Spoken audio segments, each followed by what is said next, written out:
I am Ethan, 32 years old. Just a few short months ago, at a lavish high-society dinner party meant to celebrate my master's degree and a massive, career-defining promotion at my software architecture firm, I caught my own father slipping a heavy dose of laxatives into my champagne glass. In that exact moment, while I was raising a toast to my new six-figure salary and the incredible future finally opening up ahead of me, my parents were actively trying to humiliate me in front of my company's CEO. I saw the white powder dissolve in the bubbling golden liquid. I saw my father's hand pull away quickly, like a thief in the night. I saw my mother's smug, expectant smile from across the mahogany table.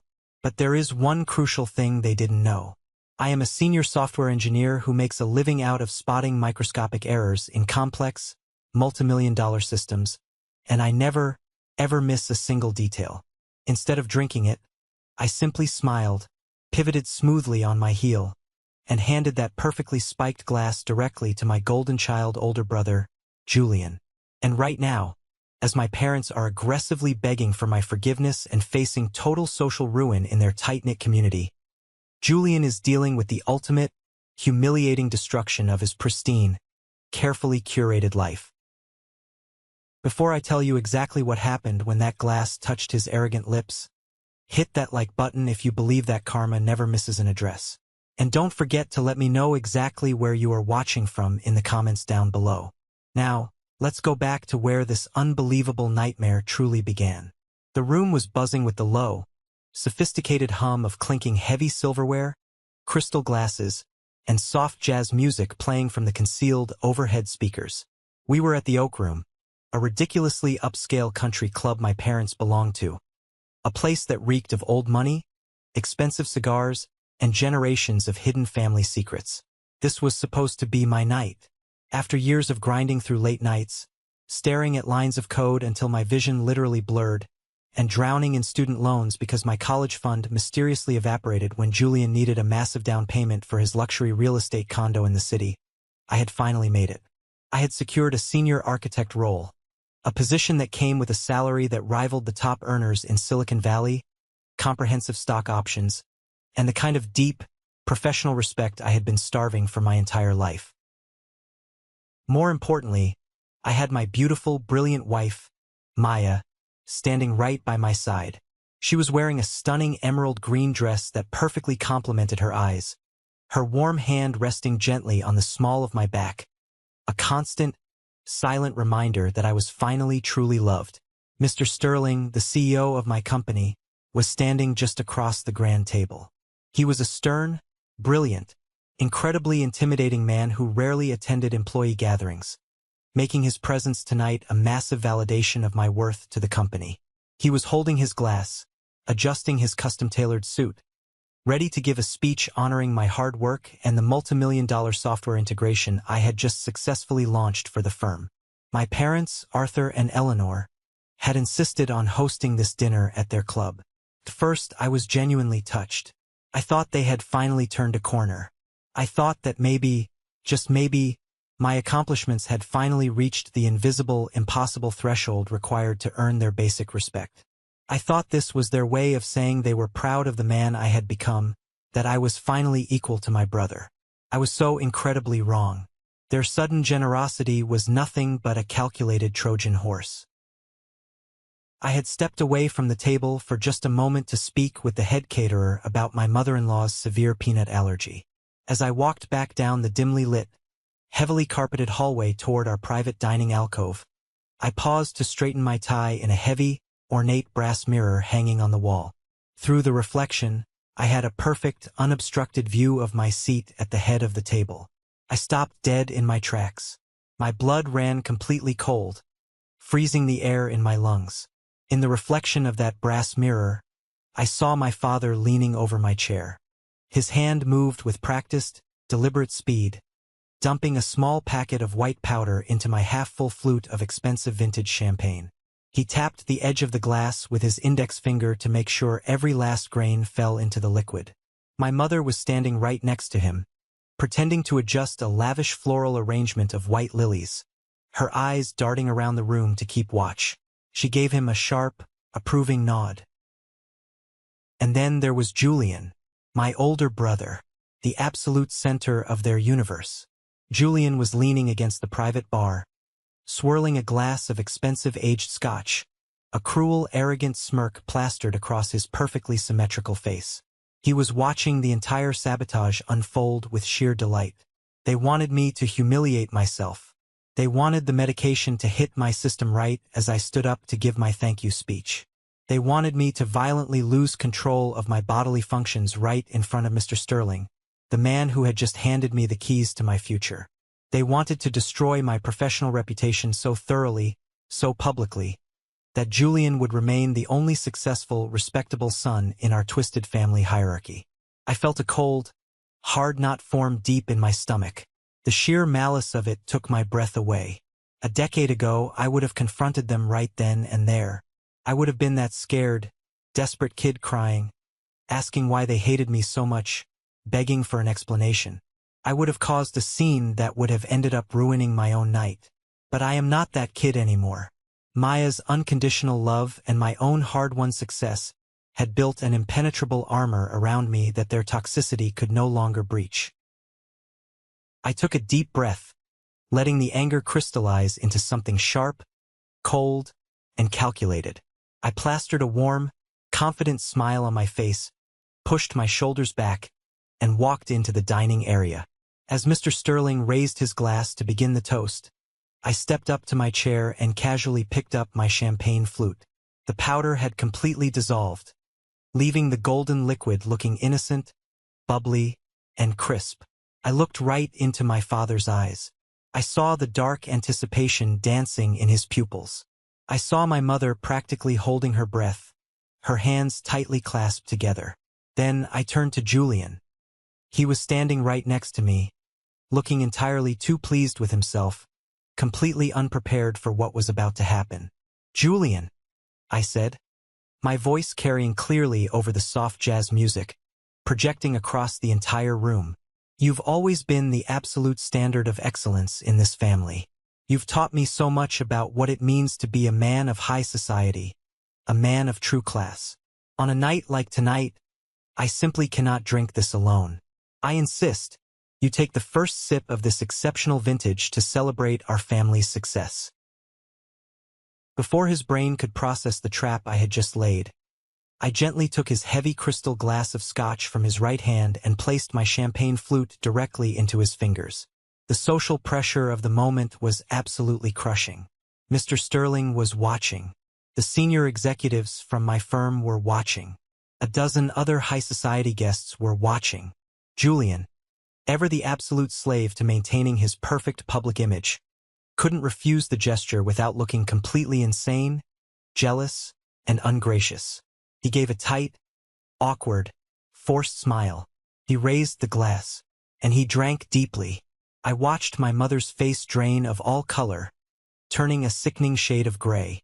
My father gripped the edge of the mahogany table until his knuckles turned completely white, his jaw dropping in silent horror. Julian handed the empty glass back to me, completely oblivious to the ticking time bomb he had just swallowed. The fuse was officially lit, but to understand the absolute nuclear explosion that followed, and why I felt absolutely zero guilt watching my brother consume that trap, you have to understand the decades of toxic, suffocating favoritism that led my own blood to try and poison me on the best day of my life. I thought the worst was over. I was so incredibly wrong. I can't completely blame my parents for constantly favoring my brother over me throughout his life, because Julian was practically engineered by genetics to be a living trophy. Throughout his life, he has been exceptionally good at almost everything and was the absolute center of attention in every single room he ever visited. As soon as he could walk, the spotlight followed him, and my parents aggressively made sure no one else could ever step into it. He won every spelling bee, every science fair, and every talent show. In high school, he was class president and prom king, effortlessly coasting through life on charm, charisma, and good looks. Being tall, slender, and traditionally attractive, he pursued modeling while in college before concentrating on his business degree. My parents treated Julian's life like a spectator sport, and they always demanded front row tickets while forcing me to sit alone in the parking lot. When Julian got his first modeling job during his sophomore year, my parents threw a massive, lavish party for all of our extended family members and friends to celebrate the occasion.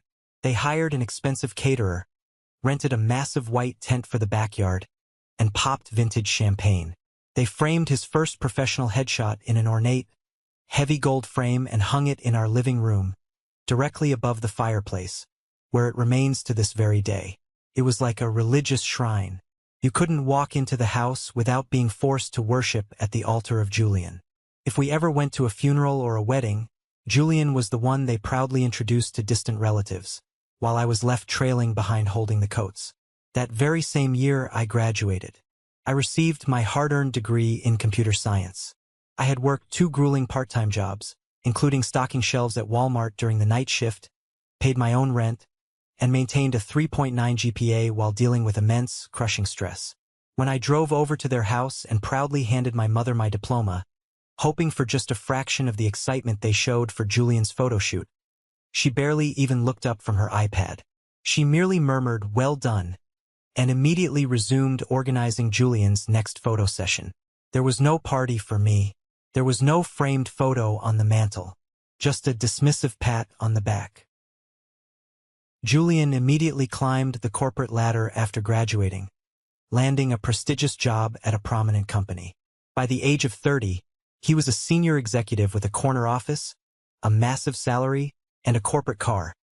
A gleaming silver Porsche that he purposely parked diagonally across 2 spaces in our parents' driveway just to prove he owned the space. I, on the other hand, was just a mid-level software developer working for a respectable computer company. Although I was genuinely pleased with my work and it was a solid, decent profession, it certainly was not the type of employment that makes narcissistic parents boast in front of the extended family at Thanksgiving dinners or neighborhood HOA meetings. Adding to their profound disappointment, I didn't look like a runway model. I am bigger and shorter than my brother. I have a broad build, the kind of body type that requires intense effort to maintain, not the effortless slender genetics Julian was blessed with. My mother constantly made crude, deeply hurtful remarks about my appearance. When I was growing up, she would force me onto strict, miserable diets, hiding snacks and serving me portions half the size of Julian's. She signed me up for intense, humiliating workout classes I never wanted to attend. She would stand in the kitchen, sipping her black coffee, looking me up and down with sheer disgust, and say things like, "Julian never struggles with his weight," or, "You could look as nice as your brother if you just put in a little more effort." Those words dug deep into my psyche. Even though I learned to outwardly ignore these remarks by high school, they had a massive internal impact. They taught me that love in our household was entirely conditional, and my physical appearance was a permanent breach of contract. For years, I tried desperately to earn my parents' approval. I attended the extra classes they recommended, I joined the clubs they encouraged, and I even attempted a brief stint at a local theater group just to show I had some stage presence. A total failure that Julian never, ever lets me forget. However, nothing was ever sufficient. I was merely the second son, the backup child, and they were completely, obsessively enamored with Julian's achievements. Sometime in my mid-20s, the exhaustion finally outweighed the desperation. I gave up trying to impress them. I concentrated on creating my own life, growing professionally on my own terms, aggressively saving my salary into my 401k, and forming bonds with individuals who respected me for exactly who I am. I kept my interactions with my parents entirely superficial to prevent conflict. I would show up, nod, and grin during our mandatory Christmas meals while they raved endlessly about Julian's most recent job promotion, his new wealthy lover, or his exotic vacation spot. Since they had Julian to constantly swoon over, they didn't even notice my calculated emotional distance. And then the gray skies finally cleared. At a computer conference in Chicago, I ran into Maya through a mutual friend. Maya was brilliant, a razor-sharp data analyst with a devastatingly quick wit and a smile that could stop traffic. More importantly, she noticed me. She actually saw me unlike my family. She liked my dry, cynical sense of humor. She respected my ability to write clean code. And yes, she even loved my body type. Right from our very first date over terrible diner coffee, She never once told me I should change, and she never made exhausting comparisons to other people. Maya became my absolute sanctuary. For the first time in my entire existence, I wasn't Ethan, the disappointing younger brother of the golden child. I was just Ethan. And to her, that was exactly enough. We dated for 4 incredible, peaceful years. We built a quiet, secure life together in a cozy apartment filled with books, dual monitors, and genuine laughter. One quiet Tuesday evening, when we were alone at home enjoying takeout with our favorite television show playing in the background, I pulled a ring out of my pocket and proposed to her. It wasn't a grand, expensive, Instagram-worthy spectacle designed to impress strangers. It was quiet, it was flawless, and it was entirely ours. I was ecstatic. I had found my person, my family, my future. But when I brought this beautiful piece of news to the people who brought me into this world, the polite mask they wore finally slipped, revealing a level of cruelty I was simply not prepared for. I thought the worst part of my family dynamic was being ignored. I was about to find out that being targeted is infinitely worse. Naturally, I called my folks last year to tell them the incredible news that I was engaged. I had Maya on speakerphone in our kitchen, holding her hand, both of us grinning from ear to ear. The smell of the dinner we had just cooked was still lingering in the air, and my heart was beating fast with pure joy. "Mom, Dad," I said, my voice shaking slightly with excitement. "Maya and I are engaged. We're getting married." My first clue that things were about to spiral out of control should have been their immediate response. There was no cheer. There was no congratulation on the other end of the line. Only stillness. A heavy, suffocating, aggressively judgmental silence that stretched on for what felt like an eternity. I could hear the faint sound of the television in the background on their end, amplifying the agonizing quiet. Finally, my mother cleared her throat. She didn't ask about the ring. She didn't ask how I proposed. Instead, she questioned, in a sharp, condescending tone, whether I was certain I wanted to jump right in.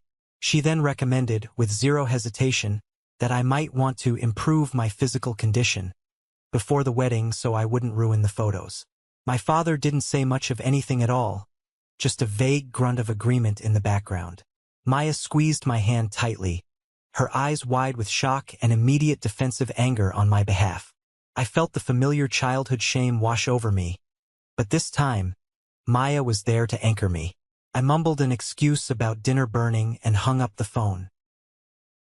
The real, calculated betrayal, however, was exposed a few weeks later during our official engagement party. We hosted a warm, intimate gathering at our place, inviting close friends, colleagues, and both of our families. My parents showed up an hour late, carrying a cheap, $10 bottle of wine, looking like they were attending a dreaded corporate meeting instead of a celebration of love.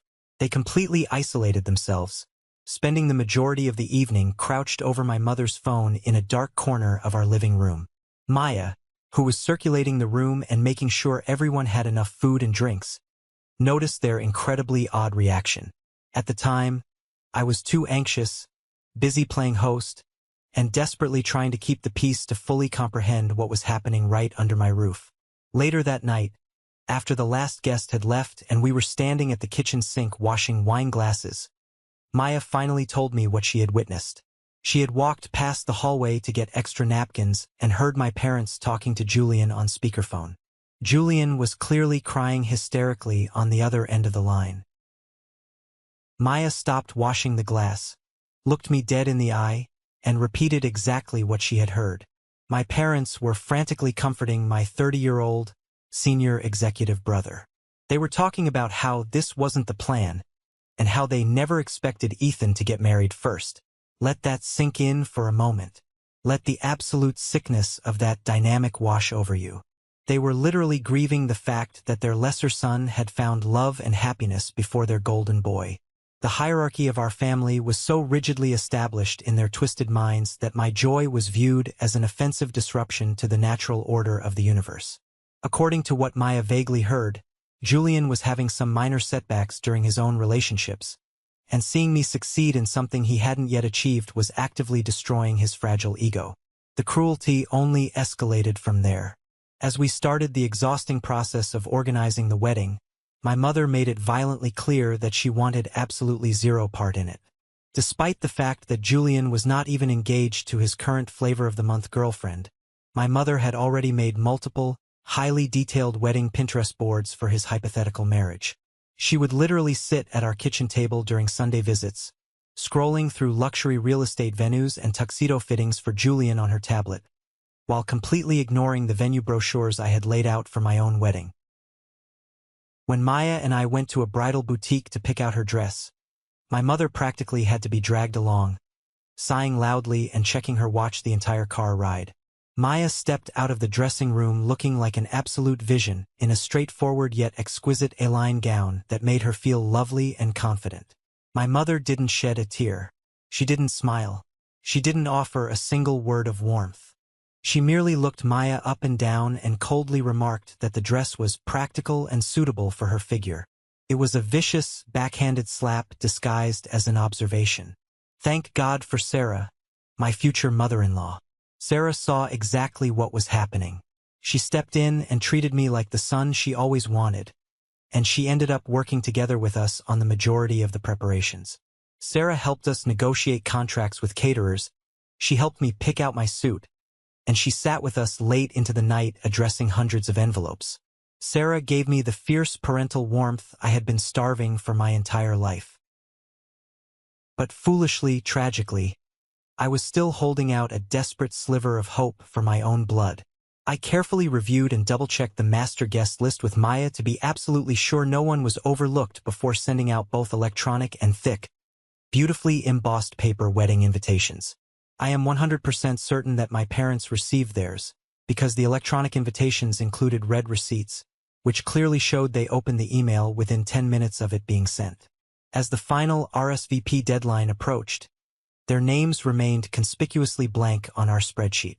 I called, texted, and emailed them several times after realizing they hadn't RSVP'd. My mails were either blatantly ignored or met with evasive, dismissive responses stating that they were very busy and needed to check their schedules.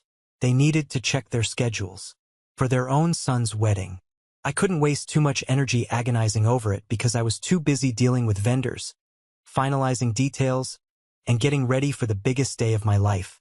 My in-laws were incredibly helpful, offering massive assistance with everything from complicated seating maps to finalizing the beautiful floral arrangements. Even at the lovely pre-wedding shower hosted by Maya's sister, the painfully obvious absence of my own family was never brought up. Everyone in Maya's family politely ignored the giant, gaping emotional hole where my parents and brother should have been. They rallied around me to protect my peace. But the silence from my parents was deafening. I thought they were just being their usual self-absorbed selves. I thought they would eventually show up, sit in the back, complain about the food, and leave early. But what they actually did on my wedding day shattered whatever remaining illusion I had of being part of their family. I thought the rejection was complete. I was so incredibly wrong. The wedding day itself was objectively beautiful. We held a laid-back, elegant afternoon celebration after the morning ceremony in a stunning botanical garden setting. The weather was absolutely perfect, the sun shining down through the leaves. The food was incredible, and standing at the altar watching Maya walk down the aisle toward me was the most profound, healing moment of my life. Everyone was right when they said we looked so content and deeply in love. But childhood trauma has a very cruel way of sitting right next to your adult joy. There were times during that beautiful afternoon when their absence felt like a severe physical anguish. I will never forget the moment I turned around after saying my vows, officially becoming a husband, and looked at the front row seats on my side of the aisle. 3 chairs, specifically reserved with beautifully printed name cards for Arthur, Eleanor, and Julian. Empty. They were completely, devastatingly empty. Later that evening, the reception was in full swing under a canopy of warm fairy lights. When Maya danced with her father, spinning around the floor with pure joy, the DJ announced the mother-son dance. I felt my stomach drop into my shoes. I had to walk over to the DJ booth, my chest tight with a humiliation I couldn't articulate, and quietly ask him to skip it because my mother simply wasn't there. I stood on the edge of the dance floor, holding a glass of ice water, watching other families laugh, hug, and celebrate, realizing with brutal finality that my parents couldn't even sacrifice one single afternoon of their lives to witness my happiness. Maya and I went on a beautiful honeymoon to a quiet coastal town, turning our phones off, blocking out the noise, and just existing together as a new family. But the real world, and my toxic bloodline, was waiting for us when we got back. And the real world was about to get incredibly ugly. I sought answers after the honeymoon. I needed to know why they committed the ultimate betrayal. When I eventually reached them on the phone, sitting at my kitchen island with Maya listening beside me, the aggressive gaslighting began immediately. Instead of apologizing, they aggressively played the victim. My mother launched into a lengthy, theatrical tirade, claiming they were deeply hurt that they had never gotten a formal invitation. She screamed at me over the phone about how careless I was, how she had always wanted to assist in organizing her son's weddings, and how she couldn't comprehend why I would purposely leave them out of such a significant family occasion. I stood in my kitchen, gripping the marble countertop, utterly perplexed by this brazen lie. I was absolutely positive we had given them both kinds of invitations. During the call, I literally opened my laptop and verified that we had indeed sent them by looking through our digital records. Even the physical invitation's delivery was confirmed by the postal tracking number I had meticulously saved. But I didn't scream back. I didn't cry. I didn't confront them about their pathetic, transparent attempts to gaslight me. I just felt a cold, absolute clarity wash over my entire body. I looked at the tracking confirmation on my screen, heard my mother's fake, hysterical sobbing echoing from the phone speaker, and I just said in a dead, flat tone that I was sorry for the error, and I hung up. Later that night, Maya and I sat on the couch, wrapped in a thick blanket, and she gently brought up a number of incidents that demonstrated their true intentions. Because she hadn't wanted to add to my severe anxiety during the stressful wedding planning process, she hadn't brought up these findings earlier, but in retrospect, the pattern was brutally clear. Like the way they appeared shocked and disgusted rather than delighted when we told them we were engaged, or the way they continued coming up with absurd, easily disprovable reasons not to assist with the wedding planning. The absolute, devastating truth was staring me right in the face. The idea that I, the less successful, less attractive son, was getting married before their beloved Julian was simply too much for their fragile egos to bear. Their demeanor validated what I had always suspected but had desperately resisted believing, that I would never, ever be able to compete with my brother in their eyes, no matter what I achieved. The most depressing thing was learning that even my wedding day, a day which ought to have been a pure celebration of love and fresh starts, was weaponized. It was turned into yet another battlefront in their never-ending war to preserve their ideal family image, an image that required Julian to always be at its core, the undisputed king. And just to prove that point, literally a week later, Julian announced his engagement. He had been dating a woman named Qley for exactly a year. According to family members I occasionally spoke with, my parents immediately exploded with joy. In family group text conversations that I purposely don't participate in, my parents openly expressed their manic excitement about organizing an elaborate, massive wedding for him. They were already boasting to relatives about securing upscale locations and luxury gowns for Qley, and my mother was personally taking Julian to private suit fittings at high-end stores downtown.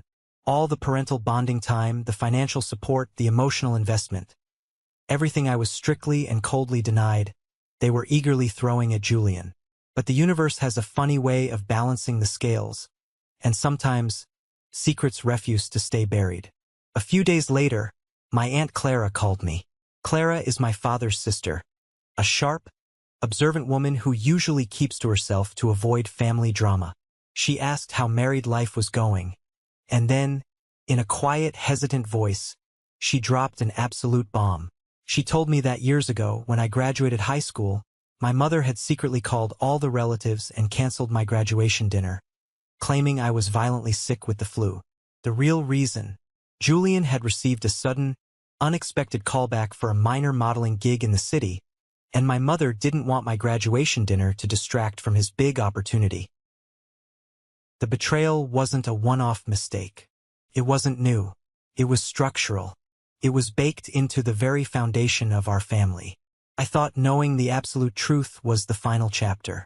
I thought I could just walk away, focus on Maya, and live my life in peace. But my parents weren't done with me. The storm they were about to bring to my doorstep would force me into a corner where my only option was to stop retreating, turn around, and burn their entire house of cards to the absolute ground. The revelation from Aunt Clara was the final, devastating puzzle piece snapping perfectly into place. For years, I had desperately convinced myself that my parents were just oblivious, that maybe they genuinely did not realize how much their blatant favoritism was destroying my mental health. But learning that my own mother had actively, maliciously sabotaged my high school graduation dinner just so Julian would not have to share the family spotlight for even a single evening, that changed absolutely everything. It felt exactly like I was attending a funeral for a relationship that had actually died decades ago.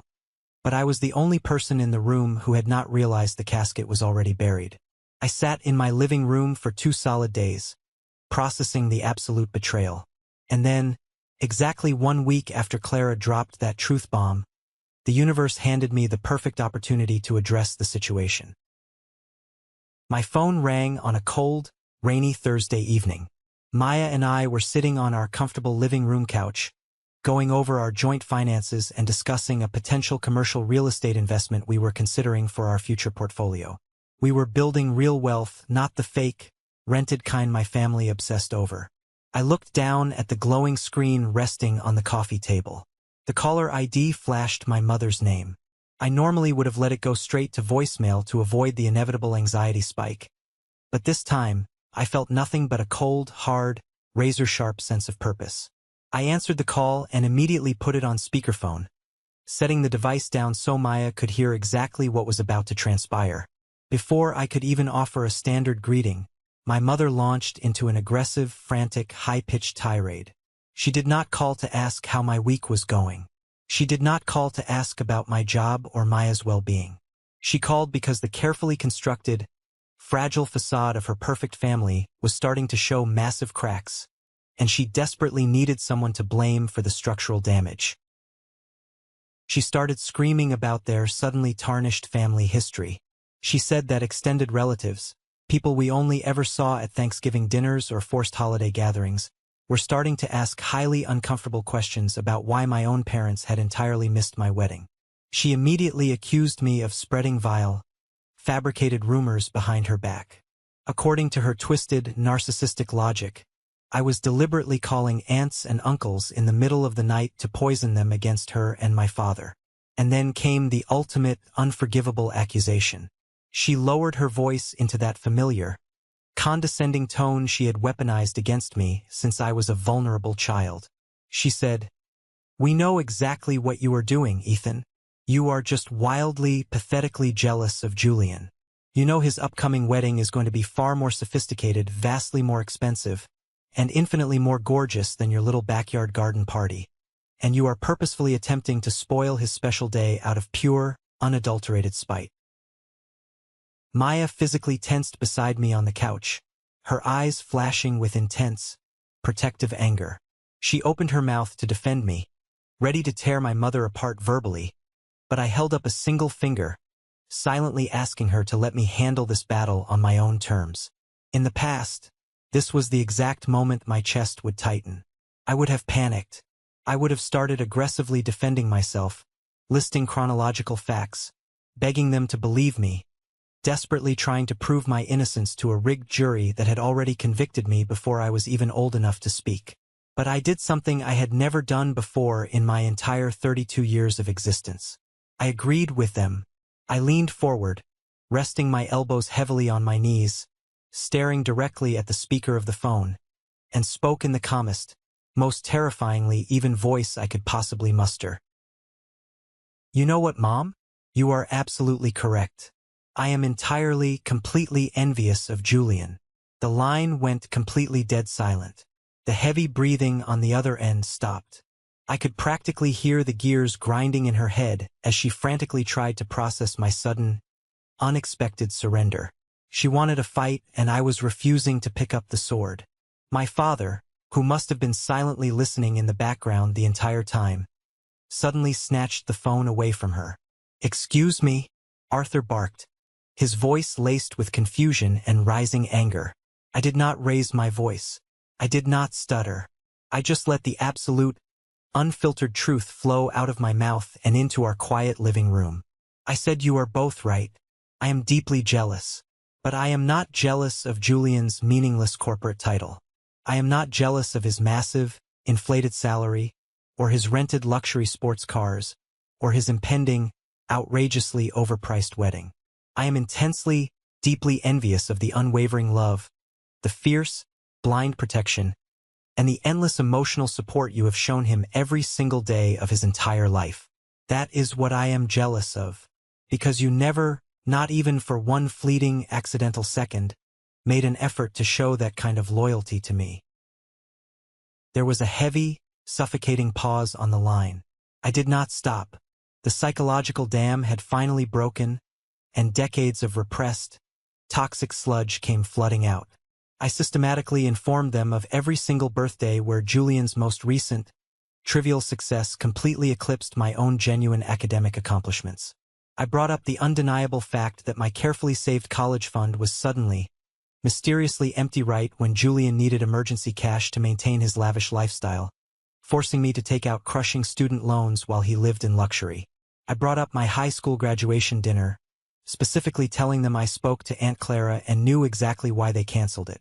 I described exactly how it felt to sit in my childhood bedroom entirely alone while they popped champagne to celebrate Julian's minor modeling callback. I told them how utterly agonizing it was to stand at the altar on my wedding day, pledging my life to the woman I love, and seeing my parents' front row seats completely vacant. I told them that my mother-in-law had to step in and help me with everything from wedding preparation to simply telling me she was proud of the man I had become. I spoke for 10 uninterrupted minutes. I laid every single card on the table face up, and their reaction was the most terrifying, instructive, and liberating thing I have ever witnessed in my life. They did not apologize. They did not cry. They did not show a single microscopic ounce of remorse. Instead, they flawlessly executed a masterclass in psychological manipulation and gaslighting. They flipped the entire narrative directly onto me. My mother scoffed loudly and aggressively into the receiver. "Well, why did you never speak up if you felt this way, Ethan? If you were always so sensitive and fragile about everything, you should have used your words like an adult." She said it with absolute conviction, acting as if I had not spent my entire childhood desperately trying to communicate my pain to them, only to be shut down, mocked, and told I was wildly overreacting to normal family dynamics. My father then jumped in, his voice booming with fake, righteous indignation. He went on to state that by discussing these private emotions with our extended family members, I was being deeply unjust, cruel, and vindictive.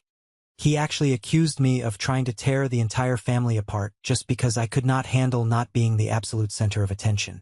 And then, my mother delivered the final, fatal blow to whatever microscopic shred of hope I had left for a reconciliation.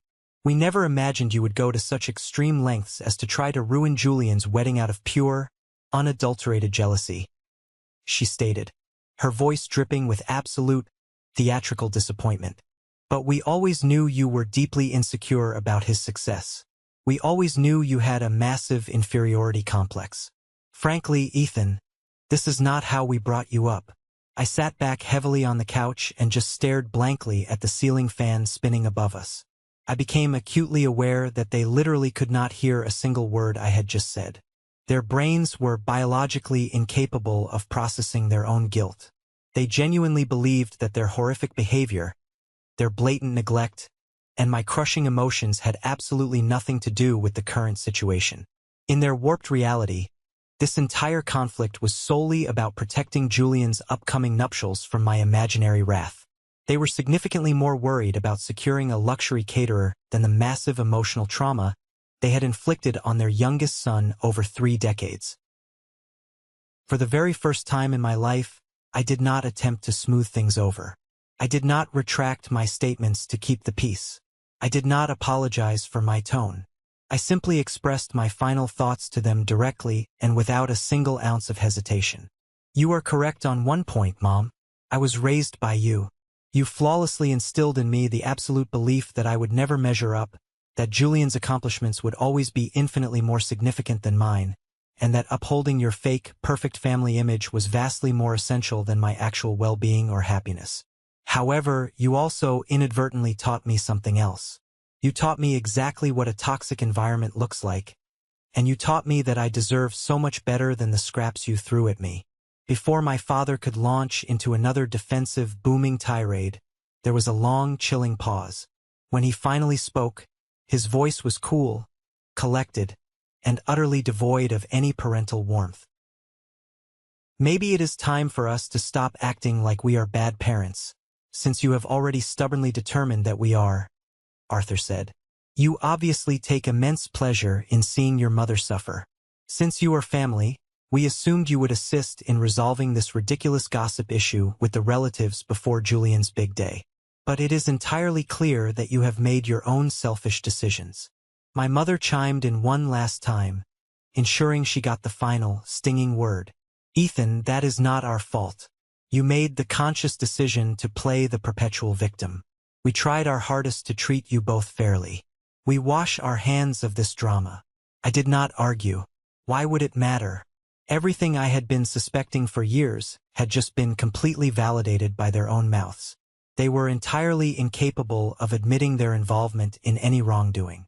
I just calmly reached forward, hit the red button to hang up the phone, and said a quiet, permanent goodbye to the parents I never really had.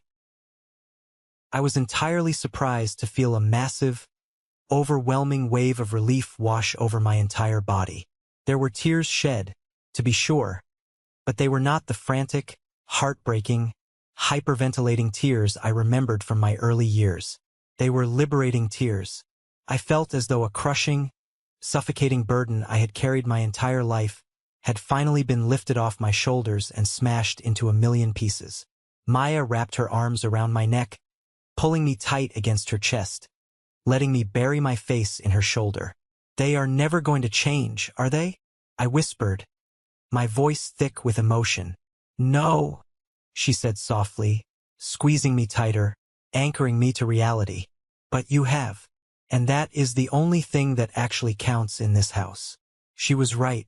The frightened, desperate young boy who frantically tried to win his parents' approval was officially dead and gone. And the man who replaced him was the one who walked into the Oak Room Country Club a few months later, fully prepared to face his abusers without a single ounce of fear, hesitation, or obligation. Which brings us directly back to that lavish mahogany dinner table, the heavily spiked champagne glass, and the absolute spectacular destruction of my brother's perfect world. Let's return to the exact moment the steel trap snapped completely shut. The rhythmic clinking of heavy silver flatware and the low, sophisticated hum of country club conversation filled the Oak Room. I was standing tall at the head of the heavy mahogany table, securely holding the empty crystal whiskey glass I had just smoothly taken from Julian. In his hand, he held my champagne flute. He had just confidently, arrogantly swallowed the heavy dose of pharmaceutical laxatives our own father had meticulously poured into the drink, fully intending to humiliate me on the biggest night of my professional career. Julian handed the empty champagne flute back to me, wiping his mouth with the back of his hand. A smug, arrogant grin was plastered across his face. He leaned in close to my ear, his breath smelling strongly of expensive aged scotch, and whispered, "Always the dramatic one, Ethan. Enjoy your little party while it lasts. Don't trip on your way to the podium." I just smiled back at him. It was a wide, genuine, completely unbothered smile that clearly unsettled him. He was expecting fear, but I gave him ice.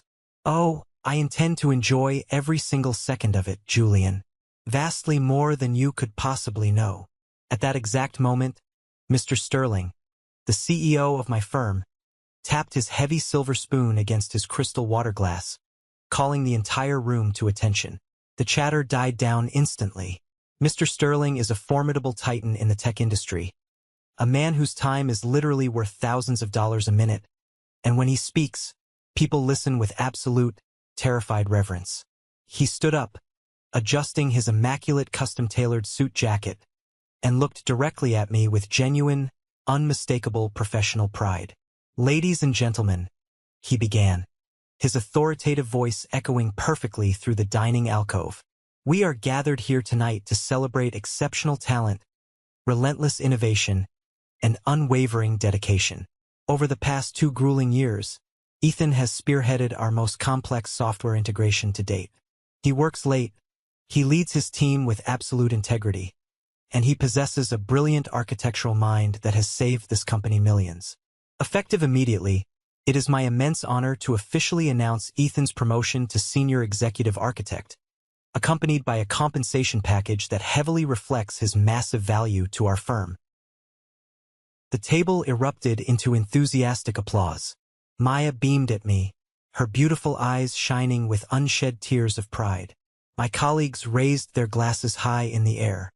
I casually glanced over at my parents. They were clapping politely, their faces incredibly tight and strained. They were desperately staring at me, waiting for the heavy medication they thought I had ingested to kick in and brutally ruin my moment of triumph. But their eyes quickly darted away from me and landed directly on Julian. Because Julian was suddenly, violently, not looking very well. The human body is an incredibly complex, resilient machine, but when you introduce a massive, highly concentrated dose of medical-grade laxatives directly into an empty stomach lined with hard, acidic liquor, the biological reaction is violent, immediate, and entirely unforgiving. As Mr. Sterling continued his elegant speech, talking about my leadership skills and the future of the firm, Julian's face began to aggressively lose its color. His tan, model-perfect complexion turned a sickly, ashen gray. Heavy beads of cold sweat began to form on his forehead, catching the dim, romantic lighting of the chandeliers. I watched him subtly shift his weight from his left foot to his right, his hands gripping the back of the heavy wooden dining chair so tightly his knuckles turned entirely white. He unbuttoned his suit jacket with trembling fingers, breathing heavily through his nose, his eyes darting wildly around the room in absolute panic. The smug arrogance was completely wiped away, replaced by pure, unadulterated biological terror. Mr. Sterling raised his glass toward me, completely unaware of the medical emergency unfolding 3 feet to his right. "To Ethan, a brilliant mind and a man of true character. To Ethan!" The entire table echoed in unison. And right as the room fell perfectly quiet for me to step forward and give my thank you speech, the silence was shattered by a loud, incredibly distinct, and horrific gurgling noise emanating directly from Julian's stomach. It sounded exactly like a faulty, pressurized plumbing pipe getting ready to burst.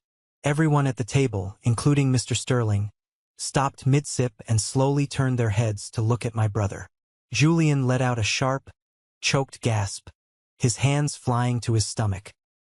He tried to stand up straight, likely intending to excuse himself and rush to the restroom with some microscopic shred of dignity, but his knees completely buckled under the sudden, agonizing cramps.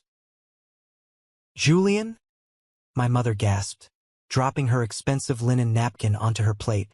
"Honey, are you all right? You look pale." He did not answer her. He literally couldn't. The medication hit his system with the unstoppable force of a runaway freight train. Right there, in front of my powerful CEO, in front of the senior executives who controlled my industry, and in front of the high society members of the country club my parents so desperately worshipped, Julian's carefully curated, pristine public image was violently and permanently destroyed. I will spare you the incredibly graphic, unsanitary details, but let me assure you, it was the most spectacular, humiliating loss of bodily control I have ever witnessed in my entire life. He stumbled backward, desperately clutching his stomach, knocking over a heavy silver tray of expensive roasted lamb being carried by a passing waiter. He slipped heavily on the slick marble floor, letting out a terrible groan, and entirely ruined his bespoke Italian suit in a matter of seconds. The horrific smell hit the enclosed room almost instantly. Complete, unadulterated chaos erupted in the elegant oak room. Several well-dressed guests gasped in absolute horror and physically backed away, covering their noses and mouths in disgust. Mr. Sterling looked absolutely revolted, stepping back quickly to avoid the collateral damage splashing near his expensive leather shoes. My mother let out a piercing, hysterical shriek, rushing toward her fallen golden child, completely ignoring the fact that her expensive designer heels were sinking directly into the vile mess on the floor. But the absolute best part, the undeniable cherry on top of this magnificent disaster, was my father's panicked reaction. Arthur, seeing his prized eldest son writhing on the floor in absolute agony and public humiliation, completely lost his rational mind. In a blind, frantic panic, forgetting exactly where he was and who was listening to his every word, he lunged forward and grabbed a terrified waiter by the collar. "Call an ambulance!" My father screamed at the top of his lungs, tears streaming down his red face. "He's been poisoned. He drank the powder. I put it in the wrong glass. I meant it for Ethan. He drank the powder." The entire room froze in a horrifying tableau. The jazz music playing overhead seemed to stop. Mr. Sterling slowly turned his head, his piercing, intimidating eyes locking directly onto my father. The CEO's face hardened into a mask of pure, legal fury. "Excuse me," Mr. Sterling said, his voice dropping an octave, slicing through the chaos like a razor blade. "You put powder into a glass? At a company-sponsored dinner? What exactly were you attempting to feed my lead architect, Arthur? Are you admitting to a premeditated poisoning?" My father froze instantly, his hands dropping from the waiter's collar, the realization of his accidental public confession washing over him like a bucket of freezing ice water. He looked at me, standing perfectly calm and untouched at the head of the table, and then looked down at the horrifying, pathetic mess his golden child had become on the marble floor. The cruel trap he had meticulously set to destroy my career had snapped shut directly on the only thing he actually cared about in this world. The dinner was immediately, unceremoniously canceled. Country club security arrived within minutes and escorted my parents and a violently ill, weeping Julian out the back service entrance, near the dumpsters, to avoid further disturbing the wealthy members in the main dining hall. Mr. Sterling pulled me aside into the hallway, apologized profusely for my family's insane, criminal behavior, and fiercely assured me that this bizarre incident would not impact my new promotion or my salary bump whatsoever.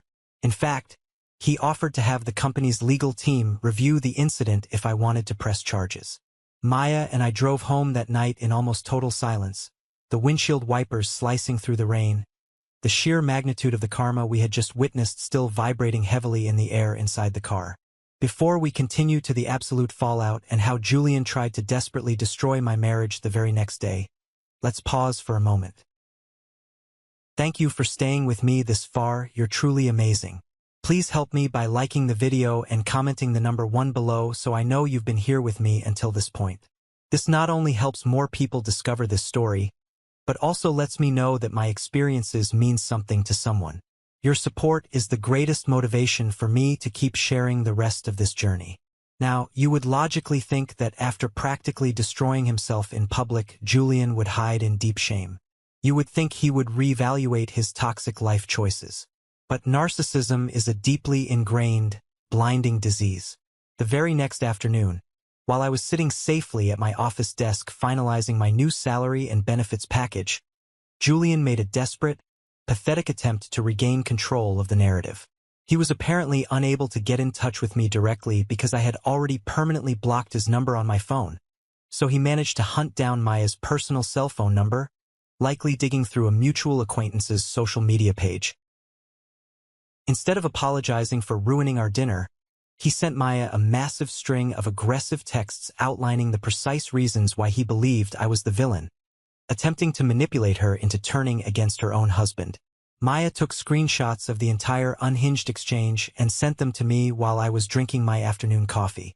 I sat back in my expensive new ergonomic chair and laughed so hard my ribs physically ached.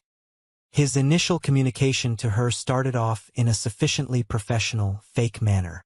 Maya, as Ethan's older brother and someone who cares deeply about our family's well-being and public standing, I feel compelled to urgently reach out. Last night was a terrible misunderstanding. but Ethan's cold reaction was deeply concerning.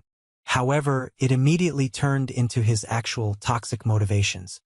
He informed my fiercely independent, highly educated wife that she had an obligation to help me behave in a more suitable manner because she was the new woman in my life. The messages became increasingly patronizing and deeply offensive. "Family dynamics are incredibly complex," he texted Maya, attempting to sound like a therapist. He added that someone with Ethan's deep-seated sensitivity and emotional instability might not understand the bigger picture. "You need to assist him in seeing reason before he irreparably harms important family relationships and embarrasses himself further." But the true kicker, the absolute height of his staggering delusion, was his desperate attempt to play on what he believed to be her social climbing impulses. He literally typed out these exact words. "Surely you understand that maintaining good relationships with highly successful, influential family members like myself could be vastly beneficial for your future career. Ethan's erratic behavior is only hurting his own prospects, and by extension, yours. As a senior executive, I have massive connections that could help your networking. Don't let his pathetic jealousy drag you down to his level." Having always been able to see straight through Julian's pathetic, hollow facade, Maya thought his clumsy attempt at emotional manipulation was absolutely hilarious. She particularly loved his absurd presumption that his mid-level business rank or the prospect of imaginary networking opportunities would somehow impress a woman who already vastly out-earned him in the corporate data sector. Maya did not get angry. She did not argue with him or defend my honor. She simply delivered an absolute masterclass in shutting down a raging narcissist. She texted back, "Julian, thank you for your utterly bizarre concern about my husband's well-being. As Ethan's wife, my only focus is supporting his happiness, not managing his behavior for your twisted convenience. Also, I highly recommend you spend significantly less time worrying about my career networking and vastly more time investing in adult diapers and a good carpet cleaning service for your rented apartment. Have the day you truly deserve." She hit send, immediately blocked his number, and went right back to organizing her spreadsheets. Julian was utterly defeated. His direct approach failed, his manipulation of my wife failed, and his own body had failed him in the most spectacularly public way possible. But the collapse of my parents' perfect family image was just getting started. The heavy dominoes were officially falling, and they were about to crush absolutely everything Julian had built over the last decade. The situation rapidly and violently deteriorated for my parents in the weeks immediately following the country club disaster. Desperate to repair their shattered social reputation, I found out through the active family grapevine that my parents embarked on a frantic, mad quest to officially correct the narrative. They spent hours phoning every single relative separately, accusing me of spreading vile tales and aggressively claiming that I had purposely poisoned Julian's drink because I was wildly envious of his upcoming, ideal wedding. According to their highly fabricated, hysterical tale, I was a deeply disturbed, resentful younger brother who could not handle the fact that Julian's wedding was going to be far more sophisticated than my own. They painted themselves as the tragic victims of my unprovoked cruelty. The incredible news is that their desperate attempts to limit the social damage failed absolutely miserably. Our family members are not stupid, and the truth has a funny way of echoing significantly louder than a desperate lie. Actually, a number of family members used this exact opportunity to finally share their own personal accounts of my parents' extensive history of blatant partiality. The dam had completely broken, and decades of silent observation came pouring out. The way my extended family reacted to my parents' endless manipulation was the most fulfilling development of this entire ordeal. Important family members, some of whom were expected to have significant, highly visible roles in Julian's upcoming wedding party, immediately stopped supporting him. The biggest, most devastating blow came from Uncle Henry, my father's older brother. Henry had always been the quiet peacekeeper of the family, the man who stayed silent at gatherings to avoid rocking the boat. But hearing my father's blatant lies, and finally knowing the absolute truth about how cruelly I had been treated since childhood, pushed him past his breaking point. Uncle Henry called me personally, his voice thick with heavy emotion, and deeply apologized for not speaking up sooner about the horrific way they treated me. He officially informed me that he, his wife, and his 3 adult children had made the firm, unshakable decision not to attend any of Julian's wedding-related festivities. He completely boycotted them and told my father exactly why. This triggered a massive, unstoppable domino effect. Without Uncle Henry's substantial financial influence and social connections, Julian suddenly lost access to the incredibly exclusive real estate location they had secured for the grand reception. The venue quietly canceled their reservation. Then, a family friend who owned a luxury garment business unexpectedly experienced sudden, highly suspicious scheduling conflicts and flat-out refused to provide the custom groomsmen suits they had promised. But the absolute, most devastating twist, the final, brutal nail in the coffin of their perfect family image, came directly from Julian's own fiancée, Qley. Following the extreme humiliation at the dinner party, Qley began to look a little closer at Julian's carefully curated, seemingly wealthy life. She started asking highly uncomfortable questions about the wedding budget and where the money was coming from. And when she accidentally opened a piece of certified mail Julian had desperately tried to hide in a kitchen drawer, she discovered the staggering, horrifying truth behind his fake success. Julian was drowning in massive, unmanageable debt. His vaunted 6-figure salary was being entirely devoured by minimum credit card payments and high-interest personal loans he had taken out just to maintain the exhausting illusion of extreme wealth. That gleaming silver Porsche constantly parked in his driveway to show off? It was an expensive, short-term rental lease that was currently 3 months past due, and the dealership was threatening repossession. His luxury downtown condo was heavily mortgaged, and he was currently facing a highly aggressive lawsuit from his creditors threatening immediate foreclosure. There was no secret family inheritance to magically save him. There was no untouched college fund left to drain to bail him out this time. He was entirely broke, running a desperate financial Ponzi scheme on his own life just to keep our parents' endless boasting rights intact. Qley, realizing with absolute horror that she was about to legally marry a mountain of hidden debt and potentially face her own financial ruin, did not hesitate. Thank God she dodged a messy divorce and a potential brutal custody battle down the line. She immediately hired a ruthless lawyer, officially canceled the wedding, packed her bags, and left him in the middle of the night. She even threatened to take aggressive legal action to force Julian to repay the massive cash deposits she had personally put down for the caterers and the florist. The facade completely and utterly shattered. At a small family get-together a month later, someone naively inquired about my beautiful wedding pictures. My mother, completely unhinged by the stress of Julian's canceled wedding, his exposed financial ruin, and the loss of her favorite talking point, became deeply upset out of pure, frantic jealousy. She started a defensive, screaming tirade right in the middle of the living room about how I had changed after getting married, how Maya had maliciously manipulated me, and how I was actively attempting to destroy the family out of spite. Her unhinged tantrum spectacularly backfired. She literally collapsed into a sobbing, pathetic mess in front of several relatives who were previously unaware of the exact circumstances, further harming their well-maintained reputation.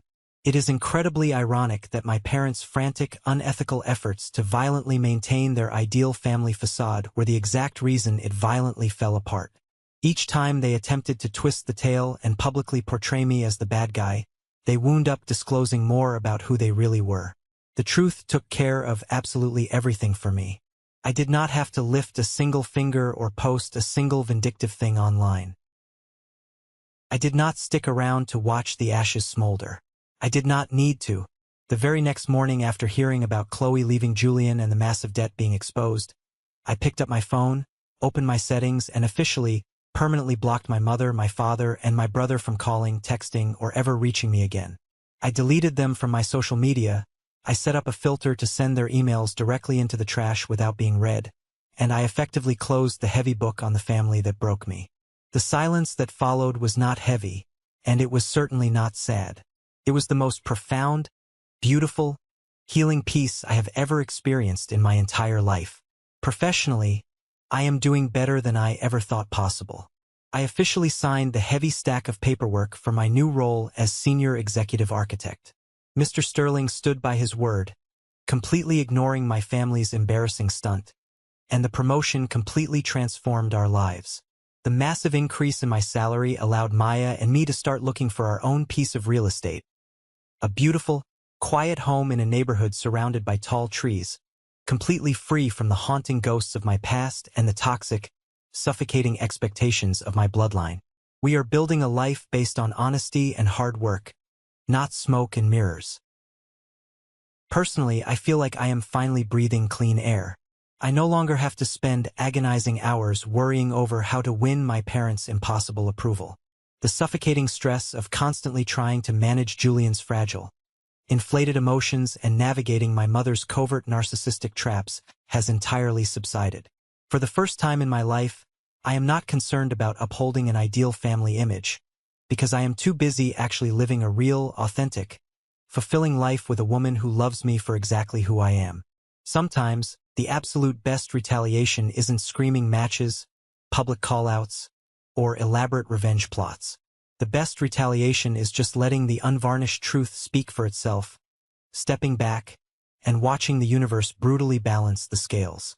They constructed a towering facade of the ideal family over many years, but because it was based entirely on emotional manipulation, crippling financial lies, and cruel partiality, it was always destined to inevitably fall apart under its own massive weight. I am incredibly grateful for the journey that brought me here, as painful and agonizing as it was.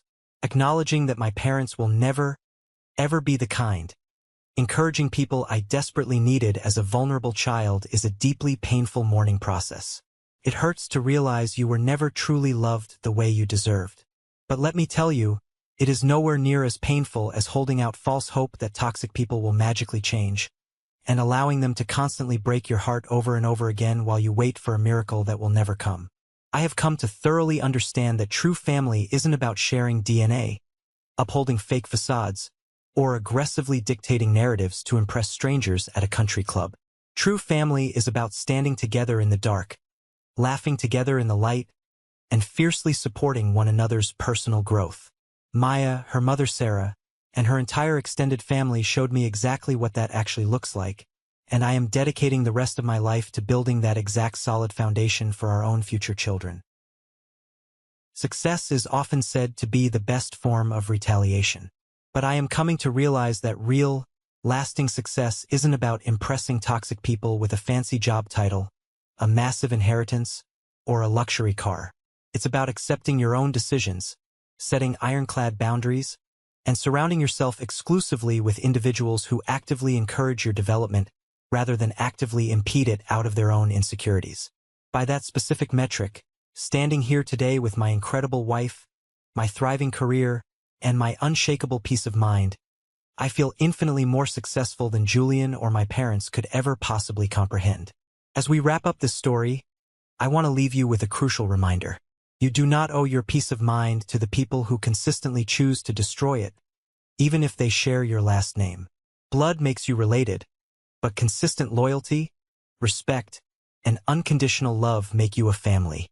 Do not let anyone guilt-trip you into keeping a seat at your table for someone who only shows up to poison your food. Have you ever faced something similar with your own family? Have you ever had to walk away from the people who were supposed to protect you in order to finally protect yourself? Share your story in the comments below, and don't forget to like and subscribe so you don't miss the next journey. Thank you for listening, and remember to protect your peace.